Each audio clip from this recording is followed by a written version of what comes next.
Pues estamos un día más en las clases de escritura de Brandon Sanderson, excepto que hoy no es de Brandon Sanderson, sino de Marie Robinette, una profesora, escritora, invitada. Ella nos hablará del relato corto, que aunque ya os lo he dicho varias veces, ella nos va a hablar de fórmulas de estructuras que en realidad pueden ser aplicadas a cualquier tipo de formato, aunque igualmente Marie os lo va a explicar muchísimo mejor que yo en un momentito. También quería avisaros de que esta clase va a ser un poquito diferente a las clases habituales y será más práctica de lo normal. Entonces os recomiendo que os preparéis un papel, un boli, algo para escribir, porque es muy probable que lo vayáis a necesitar. Y nada, pues muchísimas gracias por estar un día más aquí. Y simplemente pues recordaros que ya podéis empezar a hacerme sugerencias o recomendaciones de otros autores y autoras de los que os gustaría que hiciera vídeo. Entonces pues eso, dejármelo en los comentarios, en Twitter, en Instagram, pues por donde más os apetezca. Y empezamos.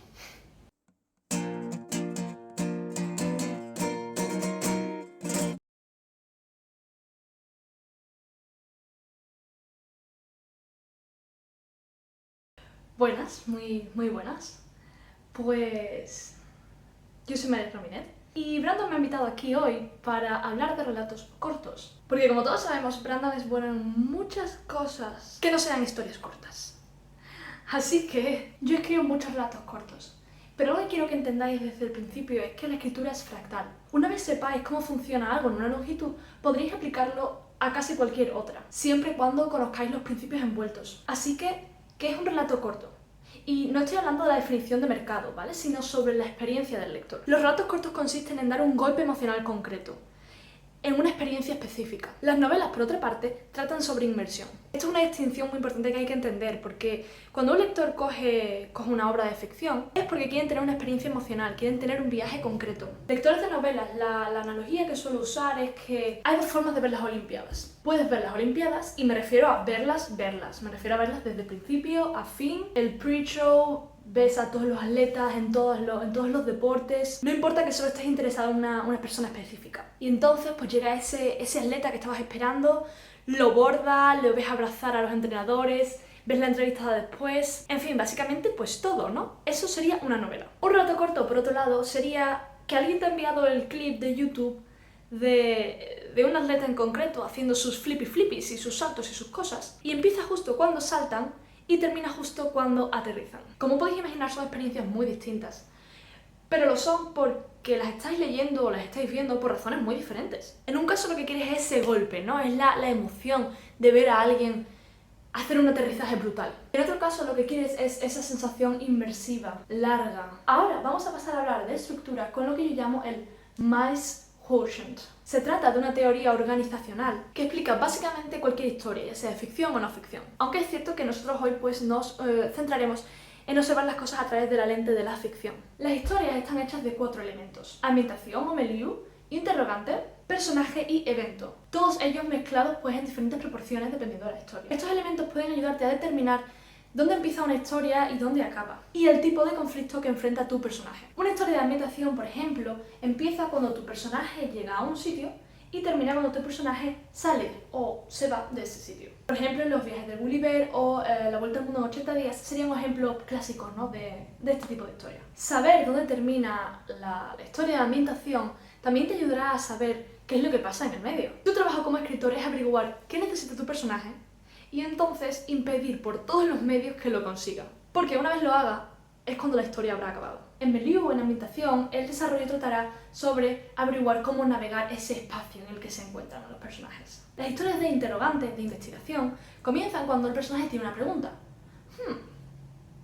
Y terminan cuando el personaje resuelve esa pregunta. ¡Ajá! El clásico ejemplo de estas historias sería Sherlock Holmes o cualquier historia de detectives de este tipo. Para el conflicto de este tipo de historia, lo único que necesitarás hacer es apartar a tu personaje de la respuesta a esa pregunta. Las historias de personajes, por otro lado, están guiadas por la angustia. Empiezan con el personaje sintiéndose feliz consigo mismo y terminan por lo general cuando el personaje pues es feliz. El típico: oh, nunca seré popular.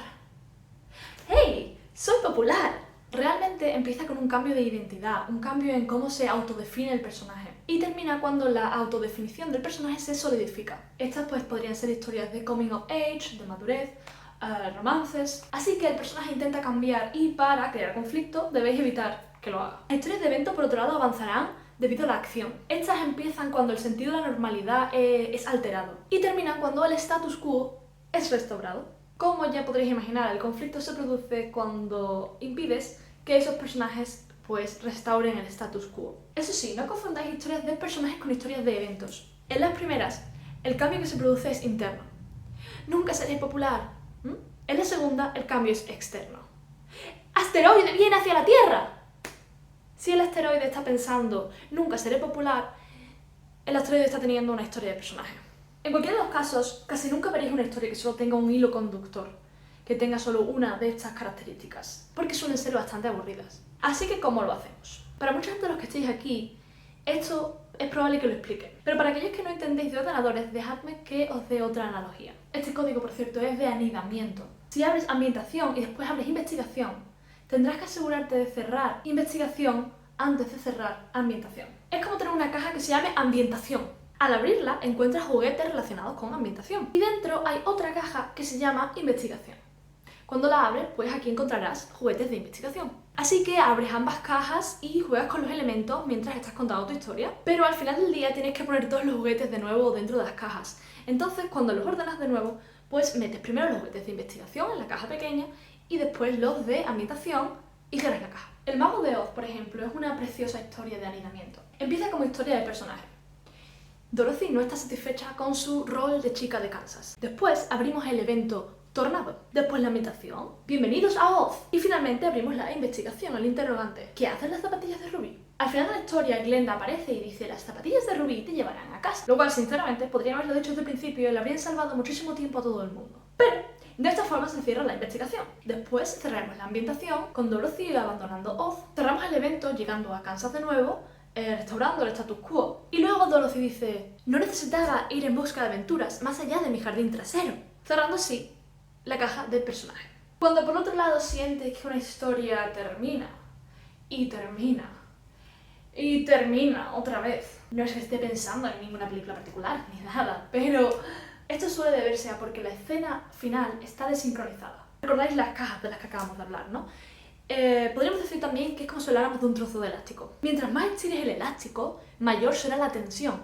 Y cuando lo liberes, estarás liberando más energía. Ese trozo de elástico es la atención de tus lectores. Así que mientras más tardes en liberar el elástico, mayor será la sensación de catarsis cuando lo sueltes. Sin embargo, si lo dejáis ir demasiado rápido, ya no tendréis suficiente tiempo como para coger otro elástico, estirarlo y someterlo al mismo nivel de presión al que habéis sometido el primero. Es por eso que hay veces que parecerá que una historia se desinfla. Bueno, pues hoy vamos a escribir una historia en clase. Probablemente ahora mismo estéis pensando: espera, yo había firmado por una clase magistral, perdona. Bueno, va a ser muy fácil, ¿vale? Vamos a escribir flash fiction, que serán unas 250 palabras más o menos, porque creo que la mejor forma de entenderlo es que lo probéis vosotros mismos. Brandon, quiero que tú también lo hagas, ¿vale?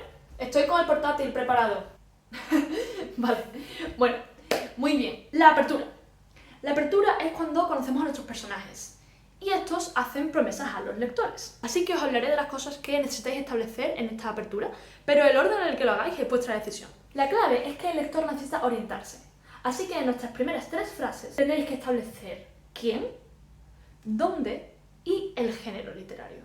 Hay muchos tipos de apertura, pero el que vamos a hacer ahora va a ser un poco lo que se llama apertura guiada por la acción. Para facilitar las cosas os voy a asignar un personaje, un objeto y os daré el género. Obviamente, si queréis hacer algo distinto, pues sois libres. Es simplemente pues si os resulta un poco más fácil si ya tenéis esos pequeños detalles. Usaréis ciencia ficción.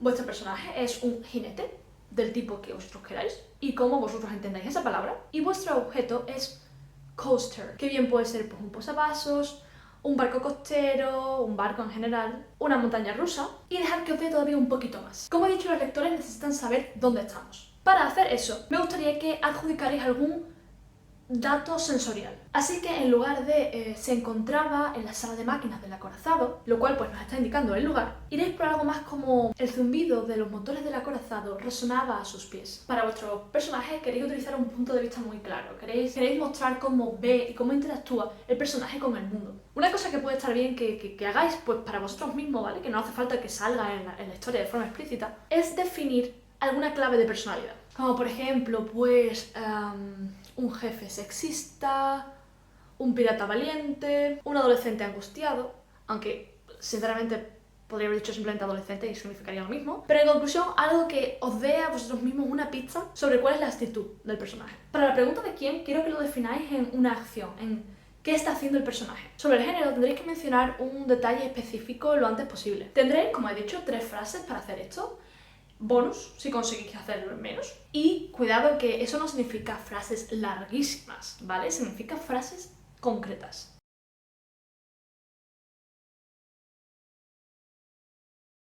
Bien, os voy a decir mi ejemplo, ¿vale? El líquido hidráulico goteaba desde la guía de la montaña rusa directamente sobre la insignia de jinete de Chelsea. ¿Dónde diablos estaba esa fuga? Bien, ¿qué tenemos aquí? IA, inteligencia artificial de la montaña rusa, es mi detalle de género. Goteaba sobre la insignia de jinete de Chelsea. Significa que ella está debajo. Ahí ya tenemos pues lugar y personaje. Y el ¿dónde diablos estaba esa fuga? Te dice un poco de cómo es la personalidad de ese personaje, ¿no? Que es un poco cascarrabias. Bien, en 2 o 3 frases todavía no deberíais haber tenido oportunidad de meteros en problemas. Que, por cierto, pues es un error muy común en los relatos cortos, el intentar meter demasiado. Para nuestro objetivo de hoy os recomendaría que no incluyáis más de 2 personajes ni más de una localización. Dejad que os explique por qué mediante esta cosa maravillosa. La longitud de tu historia es igual al número de personajes más el número de escenarios por 750 palabras por el número de hilos de maíz que tengas, dividido entre 1,5. Os explico. Cada personaje o cada ubicación que añadáis tiene el potencial de añadir a su vez una media de entre 500 y 1000 palabras a vuestra historia. Cada vez que pones otro personaje te está costando parte de tu presupuesto de palabras. Por ser entre 500 y 1000, pues la media de eso son 750. De esta forma, sumas el número de personajes al número de escenarios y lo multiplicas por 750 palabras. Cada hilo de Mice Quotient tiene el potencial de hacer la historia una mitad más larga. La razón de eso es porque tenéis que mantenerla viva a lo largo de todo el camino. Así que lo multiplicas por Mice. Digamos que habéis añadido 3, ¿vale? 3 de esas características de las que hemos hablado antes. Ambientación, personaje, evento, etc. Por lo tanto, lo multiplicáis por ese número, por 3. Y después lo dividís entre 1,5, que hace que se reduzca de nuevo la longitud. Esto es útil como una herramienta de diagnosis, como una predicción estimada. Si por ejemplo tengo la idea de que esta es la historia de 8 hermanos que se embarcan en una aventura a través de América, deteniéndose en 8 parques de atracciones diferentes.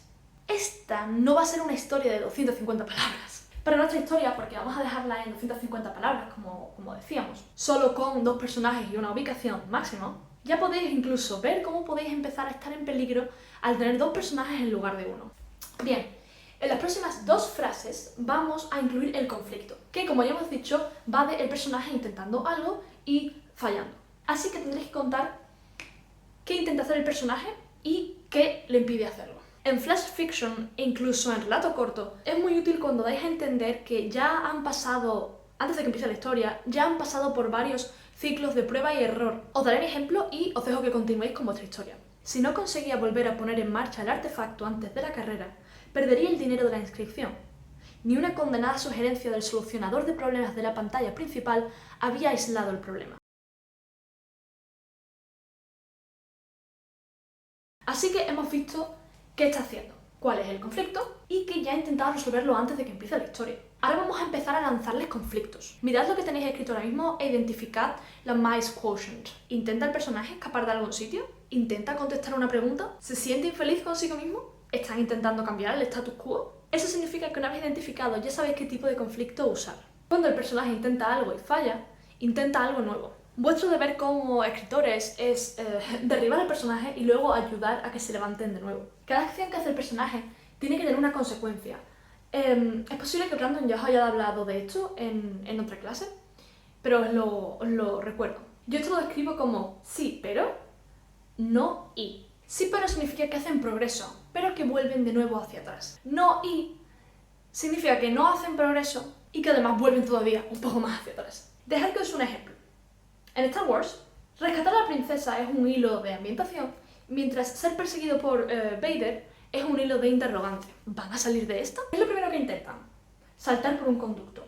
¿Funciona? Sí, pero es un conducto de basura. ¿Qué es lo siguiente que intentan? Disparar una blaster a las paredes. ¿Funciona? No. Y además despierta a una criatura que se encuentra pues debajo del agua. ¿Son capaces de lidiar con la criatura?